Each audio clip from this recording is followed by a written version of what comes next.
Selamat siang, semoga semua dalam keadaan sehat dan berbahagia. Pada kesempatan yang berbahagia ini, saya akan menyampaikan hasil telaah mengenai unsur intrinsik dalam sebuah karya sastra novel yang berjudul Ronggeng Dukuh Paruk.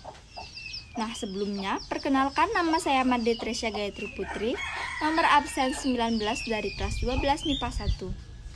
Unsur intrinsik merupakan salah satu bagian pembangun daripada suatu karya sastra, khususnya novel, di mana sangat mempengaruhi keindahan di dalam isinya tersebut. Adapun unsur intrinsik yang terdapat dalam novel Ronggeng Dukuh Paruk, di antaranya yang pertama ada tema. Tema dalam novel Ronggeng Dukuh Paruk ini mengangkat tentang masalah sosial di mana kemiskinan dan kelaparan yang melanda warga pendukuhan tersebut, dan kebodohan atau keterbelakangan dari warga setempat juga menjadi salah satu faktornya. Selain itu, diceritakan juga tentang percintaan antara Serintil yang merupakan penari ronggeng dan seorang pemuda yang bernama Rasus, yang juga merupakan teman sepermainan masa kecilnya. Yang kedua ada alur. Alur yang digunakan dalam cerita novel Ronggeng Dukuh Paruk yaitu alur campuran, di mana terdapat alur maju dan alur mundur.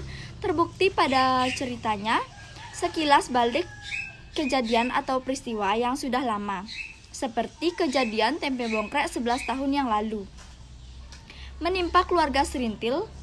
Kedua orang tuanya menjadi korban akibat keracunan tempe bongkrek itu. Yang ketiga ada setting atau latar. Terdapat 3 jenis latar, yaitu yang pertama ada latar tempat di sebuah pedesaan bernama Dukuh Paruk, yang merupakan salah satu permukiman warga yang jauh dari keramaian. Adapun pasar yang bernama Dawan. Yang kedua ada latar waktu, pada pagi, siang, sore, dan malam hari. Yang ketiga ada latar suasana, yaitu gembira, sedih, dan menegangkan. Yang keempat ada penokohan. Adapun tokoh yang menjadi peran utama dalam cerita yaitu Serintil dan Rasus. Serintil sebagai seorang gadis miskin juga merupakan anak yatim piatu. Ia dibesarkan di Dukuh Paruk, kemudian ia menjadi penari ronggeng karena keistimewaan yang ia miliki, sehingga ia mengubah nasibnya menjadi lebih baik, bahkan terkenal dan kaya. Adapun karakter dari Serintil yaitu baik hati, penyayang, pemilih, dan centil. Yang kedua ada Rasus, adalah seorang pemuda lugu, polos. Selain menjadi kekasih Serintil, ia juga merupakan teman sepermainan masa kecil Serintil. Di sisi wataknya, ia lugu, memiliki sikap pemberani, pintar, dan pemberontak karena tidak setuju dengan syarat-syarat mengharuskan sang penari di desa melakukan ritual di mana memberikan keperawanan saat ritual menjadi seorang ronggeng sesungguhnya.